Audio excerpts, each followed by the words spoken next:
charging, what are we charging? Yeah, right. And when I say what I charge, people go, yeah, but you came up with that stuff.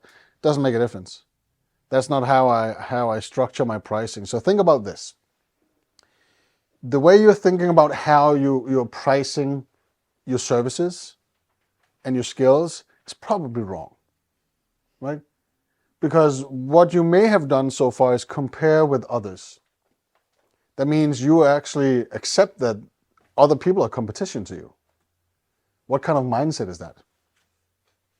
If you go, oh, those people who I think are pretty good, they charge, let's say, 300 euros. What if I did 270? That's a little bit less. Maybe people get attracted to that. Let's flip it. If you look at two people who's offering kind of like the same thing or the same concept or whatsoever, what do you think about the one who's got the 30 euro extra? Why do you think they charge that? Okay, so why do you want to leave yourself in the weak spot, right? When we flip it, what would you do? So, yeah, right? Let's flip it back. So let's say you, until now, compared with competition, which is not competition because you're you, and the way you present what you do should be different. Otherwise, you're just a copy of a copy. And I believe you're not, right? And then people go, well, what is the market price? What is the average? And what should someone charge for a session? That's wrong again. So what I do is, first of all, and let's compare with clients. Clients go like, well, that's pretty, that's a high price. I'm like, yeah. And I go, but that's the price. And they go, wow, well, I can get it cheaper in another place. Not with me. That's it. And I usually say, so let's say that you actually pay for what it's worth. I'm going to leave you in a peculiar spot right now. I say this is what it's worth now. When you're done with your session, if you are paying me what you think it's worth after the session, you will owe me for life. Because how much is a life-changing session? What is the worth of that? Can you price? Yeah, that's priceless. You can't price it, right? So instead of going down that route and be all awkward and stuff, I go like, okay, so what is the time I've invested in my education? And my time in my education is the time away from family, the time traveling, the time staying at multiple resorts, getting wiser and sometimes more stupid. But anyway, I traveled and I spent time, right?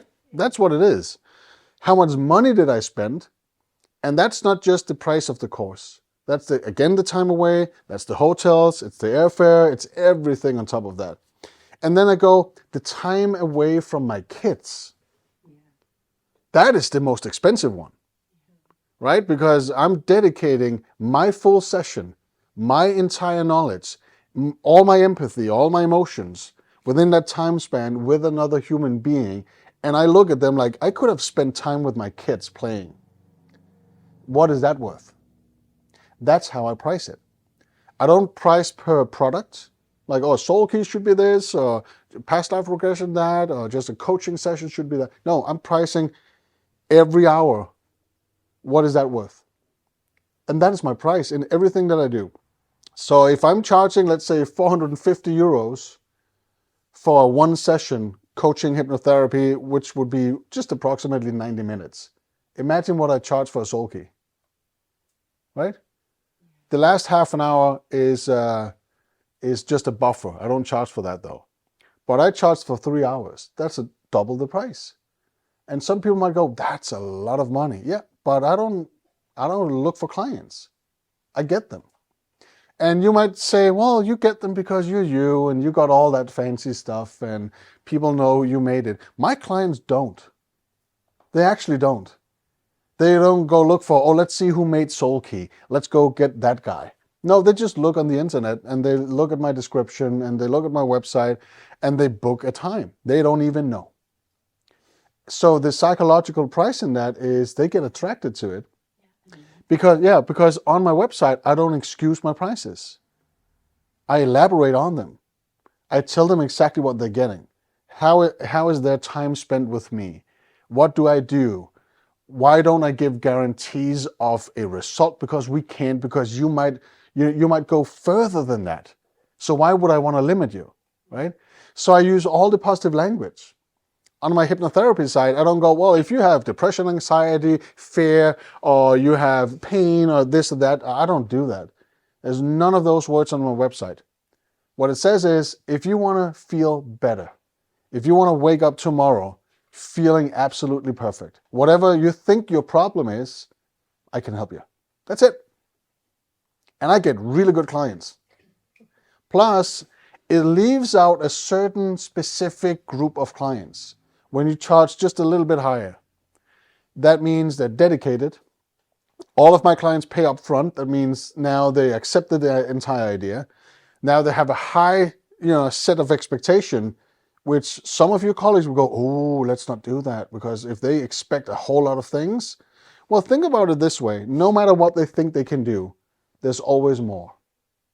And if you have a high, set of expectation, that means everything you can think of, everything that's real to you, you can already do it. Otherwise, you can't make it up, right? You can't. So if you have a set of expectation this big, I know that's the beginning of the session. What do you think will happen when all of that gets untangled and dealt with throughout a session? How much more can you do after? This much. And they thought this was impossible. So if I'm seeing a client who has this much expectation, I get totally bored because I might leave them with this. And I know I could have done all of that. So I want expectation. I want people to think that, everything that's going to happen in the session is probably impossible, but they want all of this. I'm go, perfect, awesome, let's do it. I want the people to go like, my problem is really complicated. I go, yes, that means you have a lot of resources. Let's do it. Right? Instead of, I don't really know, I just want a session. I'm like, oh shit, not doing that. I don't want to, because that is not how I want to invest my time. So I want those clients, right? So that's really how it is. And the same thing goes for SoulKey in a way, because you want a session like that because apparently there's something missing. The more you think it is, the more it will be.